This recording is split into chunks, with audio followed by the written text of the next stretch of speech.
तो 16 अंक पिछले एक दशक से आईपीएल में ना ये नंबर एक गारंटी हुआ करता था। बिल्कुल। मतलब एक जादुई आंकड़ा जिसे छू लिया तो बस। हाँ, कप्तानों के चेहरे पे सुकून आ जाता था। बिल्कुल, 8 मैच जीतिए और 16 अंक हासिल कीजिए और आपका प्लेऑफ का टिकट पक्का। लेकिन 2026 के सीजन में ना ये 16 अंक एक ऐसा भयंकर ट्रैफिक जैम बन चुके हैं जहां गाड़ियां आगे नहीं बढ़ रही बल्कि आपस में बुरी तरह टकरा रही हैं। ये तो है। ये एक ऐसा चक्रव्यूह है ना जहाँ सीधा गणित अब काम ही नहीं करता। मतलब आमतौर पर खेल सीधा होता है कि भाई आप अच्छा खेलते हैं, जीतते हैं और आगे बढ़ते हैं। सही बात है। लेकिन इस बार लीग स्टेज के इस अंतिम पड़ाव पर एक या दो नहीं बल्कि कई टीमें 16 अंकों तक पहुंचने की कतार में खड़ी हैं, जिसका सीधा सा मतलब है कि 16 अंकों पर एक महाटाई होना लगभग तय है। और जब अंक बराबर होंगे तो फैसला उस अदृश्य ताकत के हाथ में चला जाएगा जिसे हम नेट रन रेट कहते हैं, मतलब एनआरआर। एग्जैक्टली। एनआरआर ही अब असली बॉस है। हाँ, और यही वजह है कि आज का ये डीप डाइव किसी भी क्रिकेट फैन के लिए बहुत जरूरी है। आज हम पॉइंट टेबल के इस उलझे हुए गणित को ना पूरी तरह से डिकोड करने वाले हैं। हम समझेंगे कि इस ट्रैफिक जैम में कौन सी टीमें सुरक्षित हैं और किन की सांसें एक एक रन पर अटकी हुई हैं। और ये भी समझेंगे कि ये नेट रन रेट का विज्ञान असल में काम कैसे करता है। बिल्कुल, लेकिन इस दिलचस्प चर्चा में आगे बढ़ने से पहले मैं याद दिला दूं कि हमारे YouTube चैनल क्रिकेट दरबार को सब्सक्राइब जरूर करें, क्योंकि यहाँ हम क्रिकेट के ऐसे ही हर समीकरण को बहुत बारीकी से समझाते हैं। तो सबसे पहले बात करते हैं उन टीमों की जो इस चक्रव्यूह से बाहर निकलकर साफ हाईवे पर आ चुकी हैं। हाँ, अगर हम टेबल के सबसे ऊपरी हिस्से को देखें ना, जिन्हें इस समय द किंग्स कहना गलत नहीं होगा, तो सनराइजर्स हैदराबाद और गुजरात टाइटंस सबसे मजबूत स्थिति में हैं। दोनों की 14-14 अंक है में। हाँ, दोनों टीमों ने 11-11 मैच खेले हैं और 14 अंकों के साथ खड़ी हैं। मतलब आंकड़ों के हिसाब से देखा जाए तो इनके प्लेऑफ में जाने के 85% चांस हैं। उन्हें अपनी जगह पक्की करने के लिए सिर्फ एक और जीत की दरकार है। सनराइजर्स का तो समझ आता है, लेकिन गुजरात टाइटंस की कहानी मुझे सच में बहुत हैरान करती है। मतलब एक समय पर उनकी स्थिति इतनी मजबूत नहीं दिख रही थी। हाँ, शुरुआत में वो थोड़ा स्ट्रगल कर रहे थे। वही तो, लेकिन लगातार 4 जीत के साथ उन्होंने जो वापसी की है ना, वो इस टूर्नामेंट का सबसे बड़ा टर्निंग पॉइंट रहा है। बिल्कुल, और गुजरात की ये वापसी असल में सिर्फ लक नहीं है। मतलब ये उनकी बॉलिंग यूनिट के रिदम में आने का नतीजा है। अच्छा। हाँ, जब कोई टीम लगातार हार रही होती है ना, तो गेंदबाज अक्सर बहुत ज्यादा प्रयोग करने लगते हैं। लेकिन इन पिछले 4 मैचों में हमने देखा है कि उनके गेंदबाजों को अपना रोल बिल्कुल स्पष्ट हो गया है। बीच के ओवरों में स्पिन और पेस का जो कॉम्बिनेशन उन्होंने इस्तेमाल किया है, उसने विरोधी बल्लेबाजों को खुलकर खेलने ही नहीं दिया। सही कहा। और इसी मजबूत स्थिति में पंजाब किंग्स भी हैं, जिनके 10 मैचों में 13 अंक हैं और वो 80% चांस के साथ काफी अच्छी फॉर्म में दिख रहे हैं। पंजाब भी काफी सॉलिड है इस बार। लेकिन मेरी नजरें जिस टीम पर सबसे ज्यादा टिकती है ना, वो है आरसीबी। अरे, आरसीबी की तो बात ही अलग है इस बार। है ना? 10 मैचों में 12 अंक लेकर वो टीम करो या मरो की स्थिति में अजेय बनी हुई है। लेकिन जो बात मुझे सबसे ज्यादा चौंकाती है वो है उनका नेट रन रेट। मतलब उनका एनआरआर +1.234 है। हाँ, ये आंकड़ा बहुत ही खतरनाक है। ये कोई आम आंकड़ा तो नहीं है। ये तो मुझे लिटरली किसी वीडियो गेम के चीट कोड या किसी वीआईपी पास जैसा लग रहा है। अगर 16 अंकों पर सचमुच कई टीमों का टाई होता है, तो क्या ये विशाल एनआरआर आरसीबी के लिए एक अभेद्य कवच बन जाएगा? कवच तो है, लेकिन इसे अभेद्य कहना तब तक जल्दबाजी होगी जब तक टूर्नामेंट की आखिरी गेंद नहीं फेंकी जाती। फिर भी मैं कहूंगा कि ये +1.234 का जो आंकड़ा है ना, वो असल में एक बहुत बड़ा मनोवैज्ञानिक हथियार है। बिल्कुल। ये एनआरआर इस पूरे टूर्नामेंट का असली बॉस है। आरसीबी का ये आंकड़ा इतना ज्यादा इसलिए है क्योंकि उन्होंने हाल ही में जो जीत दर्ज की हैं, वो छोटे मार्जिन वाली नहीं की। उन्होंने विरोधी टीमों को पूरी तरह से बैकफुट पर धकेलकर बड़े अंतर से जीत हासिल की है। हाँ, उन्होंने तो सामने वाली टीमों को मौका ही नहीं दिया। एग्जैक्टली। अगर टूर्नामेंट के अंत में अंकों का टाई होता है, तो ये गणित उन्हें किसी भी दूसरी टीम से अपने आप ऊपर रखेगा। मतलब इस चरण में आकर ना, आपने कितने मैच जीते हैं, इससे ज्यादा ये मायने रखता है कि आपने वे मैच कैसे जीते हैं। पर यहाँ मुझे एक बात पर शक है। मतलब क्या कागज पर लिखा ये एनआरआर उस मोमेंटम से भी बड़ा है जो लगातार मैच जीतकर मैदान पर आता है? आपका मतलब है कि विनिंग स्ट्रीक का मोमेंटम? हाँ, वही। अगर कोई दूसरी टीम लगातार जीतते हुए 16 अंक तक पहुंचती है तो उनका आत्मविश्वास तो आसमान पर होगा ना। क्या वो जीत का मोमेंटम आरसीबी के एनआरआर पर भारी नहीं पड़ेगा? ये एक बहुत ही जायज सवाल है। देखो, मोमेंटम निश्चित रूप से खिलाड़ियों के आत्मविश्वास को बढ़ाता है और मैदान पर बेहतर फैसले लेने में मदद भी करता है। लेकिन जब बात नॉकआउट की आती है ना, और पॉइंट टेबल पर फैसला होना होता है, तो भावनाएं या आत्मविश्वास काम नहीं आते। मतलब सिर्फ गणित ही बोलता है। बिल्कुल, वहां सिर्फ और सिर्फ निर्दयी गणित काम आता है। मोमेंटम मैच जिता सकता है, लेकिन अगर अंक बराबर हो गए तो एनआरआर ही वो दरवाजा खोलेगा जो प्लेऑफ तक ले जाएगा। तो ये सारा खेल अंततः नेट रन रेट का ही है, एक ऐसा नंबर जो पूरे सीजन की मेहनत पर पानी फेर सकता है या किसी को रातों रात हीरो बना सकता है। पर ये एनआरआर असल में काम कैसे करता है और टीमें इस गणित के चक्कर में मात कहाँ खा जाती हैं? एनआरआर को समझने का सबसे आसान तरीका यह है कि इसे एक तराजू की तरह देखा जाए। मतलब इस फॉर्मूले के 2 हिस्से होते हैं। ओके। पहले हिस्से में देखा जाता है कि टीम ने टूर्नामेंट में कुल कितने रन बनाए हैं, और उसे भाग दिया जाता है कि कुल कितने ओवर्स खेले हैं। इससे रन बनाने का रेट निकलता है। समझ गए। और दूसरे हिस्से में देखा जाता है कि टीम ने कुल कितने रन खाए हैं, और उसे भाग दिया जाता है कि कुल कितने ओवर्स फेंके हैं। ये रन लुटाने का रेट है। अंत में बस आपके रन बनाने के रेट में से रन लुटाने के रेट को घटा दिया जाता है। अगर जवाब पॉजिटिव है तो आप सुरक्षित हैं। ये तो बहुत ही सीधा सा गणित लगता है यार। फिर कप्तानों और कोचों के माथे पर इतना पसीना क्यों होता है? इसमें इतना रहस्य क्या है? रहस्य एक ऐसे नियम में छिपा है जो अक्सर कई क्रिकेट फैंस और कई बार रणनीतिकारों का भी ध्यान भटका देता है। अच्छा, ऐसा कौन सा नियम है? ये आईसीसी का एक बहुत ही सख्त नियम है। इसे ध्यान से समझिएगा।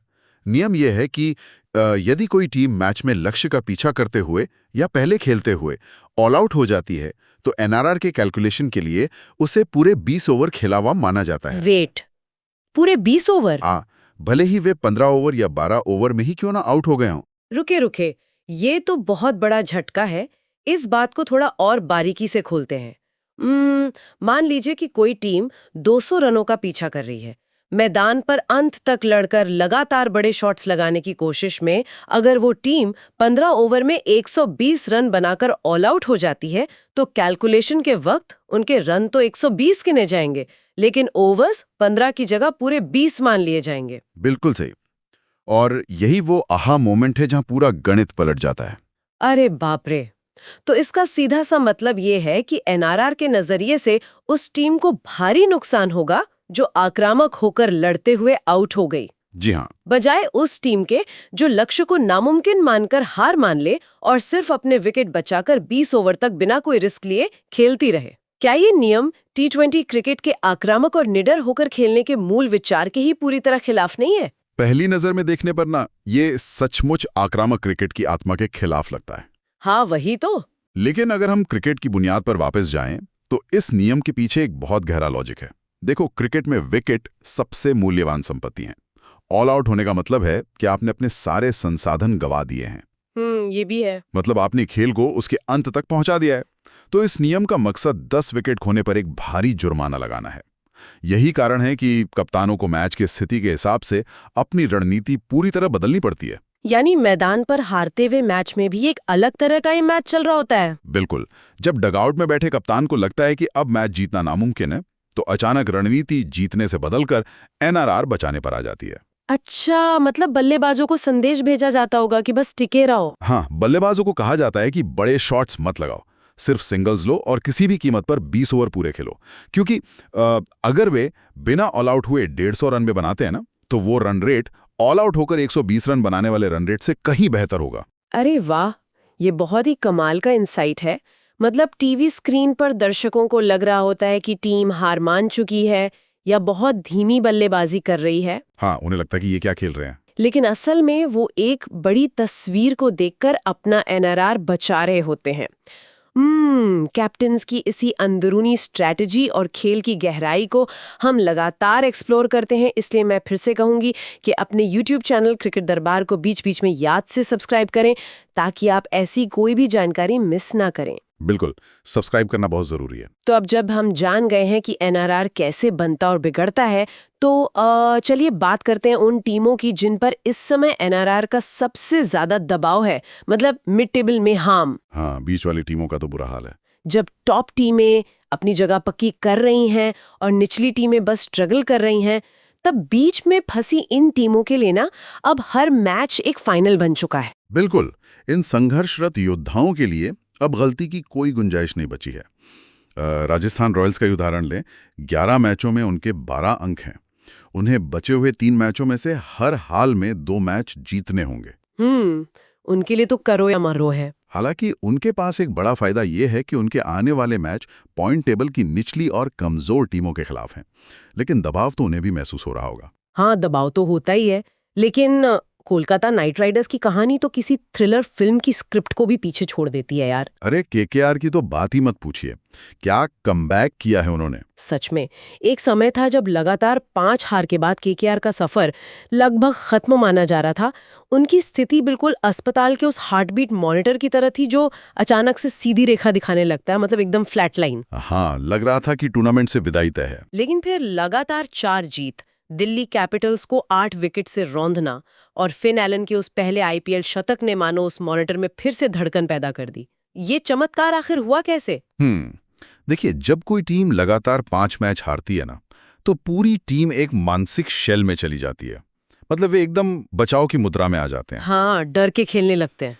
लेकिन फिन एलन का वो शतक सिर्फ रन बनाने के बारे में नहीं था, वो एक बड़ा सामरिक बदलाव था, मतलब टैक्टिकल शिफ्ट।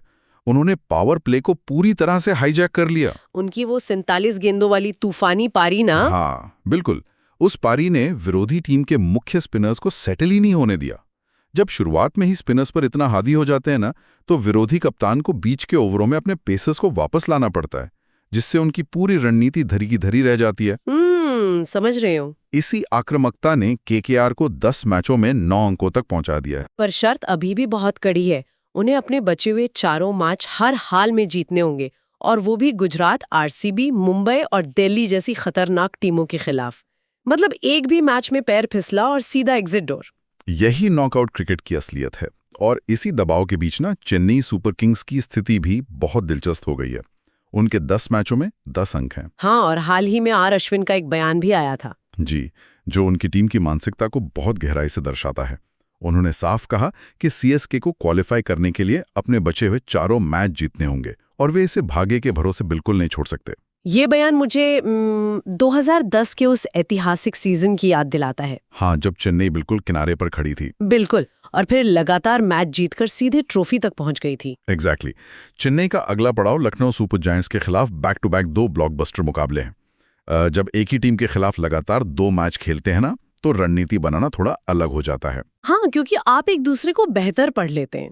बिल्कुल, पहली गेम में कमजोरियों को भांप लेते हैं और दूसरी गेम में उन पर सीधा प्रहार करते हैं। अगर वे ये दोनों मैच जीतते हैं तो 2010 का इतिहास दोहराया जा सकता है। और उनके पास एनआरआर का भी तो एडवांटेज है ना। हाँ, दिल्ली के खिलाफ शानदार जीत के बाद उनके पास प्लस 0.151 का पॉजिटिव एनआरआर भी है, जो इस कड़े संघर्ष में उनका सबसे बड़ा हथियार साबित हो सकता है। तो ये तो बात हुई उन टीमों की जो लड़ रही हैं, जो अपना भाग्य खुद लिख रही हैं। लेकिन उन टीमों का क्या जो बिल्कुल किनारे पर खड़ी हैं, मतलब जो कागजों पर तो जिंदा है लेकिन हकीकत में टूर्नामेंट से बाहर होने की कगार पर है। जब आप टूर्नामेंट में इस मुकाम पर आकर दूसरों के नतीजों पर निर्भर हो जाते हैं ना, तो उसे हम रडार पर सिग्नल लॉस्ट वाली स्थिति कहते हैं। सिग्नल लॉस्ट, ये टर्म एकदम सटीक है। हाँ, मुंबई इंडियंस और लखनऊ सुपर जायंट्स दोनों की यही हालत है। 10 मैचों में सिर्फ 6 अंक हैं। अगर ये टीमें अपने बचे हुए 4 मैच जीत भी लें तो भी अधिकतम 14 अंकों तक ही पहुंचेंगी। और 14 अंकों में तो इस बार वैसे भी कुछ नहीं होने वाला। ऊपर से इनका नेट रन रेट तो किसी डरावने सपने जैसा है। आंकड़े तो डरावने हैं ही, लेकिन असली समस्या मैदान पर उनके खेलने के तरीके में दिख रही है।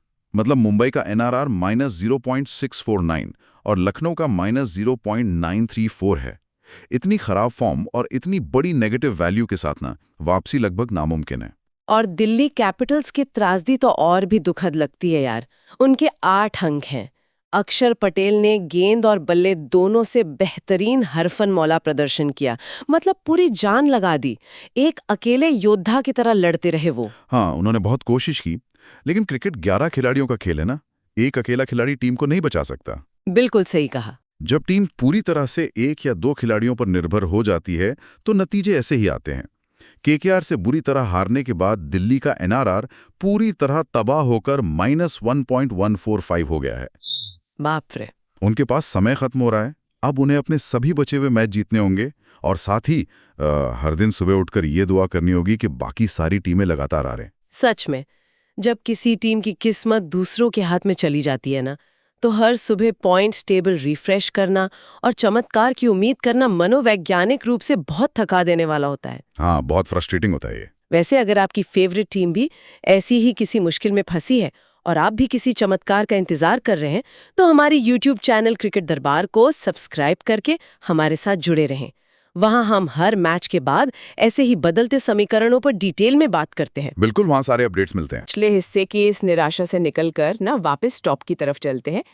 सनराइजर्स हैदराबाद, पंजाब किंग्स और आरसीबी जैसी टीमें इस समय केवल टॉप 4 में क्वालिफाई करने के लिए नहीं लड़ रही, बल्कि वे टॉप 2 में अपनी जगह पक्की करने के लिए पूरी जान लगा रही हैं। हाँ, ये टॉप 2 की लड़ाई बहुत अहम है। तो ये डबल चांस का क्या गणित है और इसके लिए इतनी मारामारी क्यों है? देखिए, आईपीएल के प्लेऑफ का ढांचा ही कुछ ऐसा बनाया गया है कि टेबल की टॉप 2 टीमों को एक बहुत बड़ा इनाम मिलता है। मतलब क्वालिफायर 1 में पॉइंट टेबल की नंबर 1 और नंबर 2 टीम भिड़ती हैं। जो टीम ये मैच जीतती है वो सीधे फाइनल में पहुंच जाती है। और जो हारती है? जो टीम हारती है उसका सफर खत्म नहीं होता, उसे क्वालिफाई 2 में खेलने का एक और मौका मिलता है। इसके बिल्कुल उलट अगर हम एलिमिनेटर मैच को देखें, जहां नंबर 3 और नंबर 4 की टीमें खेलती हैं, वहां जो हारता है वो सीधा घर जाता है, कोई दूसरा मौका नहीं मिलता। आप खुद सोचिए, प्लेऑफ का वो बेतहाशा मानसिक दबाव, करोड़ों फैंस की उम्मीदें, ऐसे माहौल में ये डबल चांस, मतलब एक मैच हारने की छूट किसी भी कप्तान की रणनीति को कितना बदल देता है। बहुत ज्यादा। मतलब जब आपको पता है कि एक हार के बाद भी टूर्नामेंट खत्म नहीं होगा, तो क्या मैदान पर फैसले लेने का तरीका बदल जाता है? जमीन आसमान का फर्क आ जाता है। टॉप 2 में खत्म करना सिर्फ पॉइंट टेबल पर एक नंबर नहीं है, बल्कि ये वो सुरक्षा कवच है जो टीम को खुलकर और आक्रामक होकर खेलने की आजादी देता है। अच्छा, इसे किसी उदाहरण से समझाएंगे? हाँ बिल्कुल। मान लीजिए पावर प्ले के शुरुआती ओवरों में विकेट नहीं मिल रहे हैं। अगर ये एलिमिनेटर मैच है जहां हारने पर टीम बाहर हो जाएगी, तो कप्तान अक्सर घबराकर रन रोकने के लिए फील्ड फैला देगा, मतलब बाउंड्रीज बचाने लगेगा। हाँ, सेफ खेलने की कोशिश करेगा, को और ज्यादा खतरनाक बना देता है। जब आपके पास खोने के लिए कुछ नहीं होता या एक सेफ्टी नेट होता है ना, तो आप अपने खेल के सबसे बेहतरीन स्तर पर होते हैं। बिल्कुल, और बल्लेबाजी में भी यही होता है। क्वालिफायर 1 में ओपनिंग जोड़ी पहली ही गेंद से बड़े शॉट्स खेलने का रिस्क ले सकती है, क्योंकि ड्रेसिंग रूम में ये शांति होती है कि ये कोई सडन डेथ मुकाबला नहीं है। इसी वजह से वो इतना अग्रेसिव खेलते हैं। यही कारण है कि इस समय सनराइजर्स और पंजाब जैसी टीमें हर मैच को इतने बड़े अंतर से जीतना चाहती हैं, ताकि वे उस टॉप 2 के सिंहासन पर बैठ सकें। तो कुल मिला के बात यह है कि अगले 10 दिन आईपीएल 2026 के सबसे महत्वपूर्ण और रोमांचक दिन होने वाले हैं। हर एक डॉट बॉल का हिसाब रखा जाएगा। मैदान पर लिया गया हर एक सिंगल रन पॉइंट टेबल के समीकरणों को हिलाकर रख देगा। हाँ, और हर एक बाउंड्री एनआरआर के ग्राफ को ऊपर नीचे करेगी। बिल्कुल, अपनी सीट बेल्ट बांध कर रखनी होगी, क्योंकि यहाँ से हर मैच सिर्फ एक मैच नहीं, बल्कि एक ब्लॉकबस्टर है। गणित और कैलकुलेटर तो अपनी जगह हैं, लेकिन मैदान पर वो दबाव कौन सी टीम बेहतर झेल पाती है ना, वही तय करेगा कि प्लेऑफ में कौन पहुंचेगा। फैंस को पॉइंट टेबल और एनआरआर कैलकुलेटर पर अपनी नजरें बिल्कुल टिकाए रखनी होंगी। और ऐसी रोमांचक गणित के बीच मैं इस चर्चा को खत्म करने से पहले ना एक विचार छोड़ना चाहती हूँ। मतलब एक बहुत ही अजीब लेकिन जरूरी सवाल दिमाग में आता है। अच्छा, क्या सवाल है? जरा सोचिए, अगर ये 16 अंकों का ट्रैफिक जैम आने वाले सालों में आईपीएल में एक आम बात हो गई, तो क्या हम भविष्य में ऐसी टीमें देखेंगे जो मैदान पर सिर्फ मैच जीतने के लिए नहीं उतरेंगी, बल्कि हारते हुए मैच में भी सिर्फ अपना एनआरआर बचाने के लिए डिफेंसिव क्रिकेट खेलेंगी? ये तो खेल की पूरी प्रकृति को ही बदल कर रख सकता है। बिल्कुल।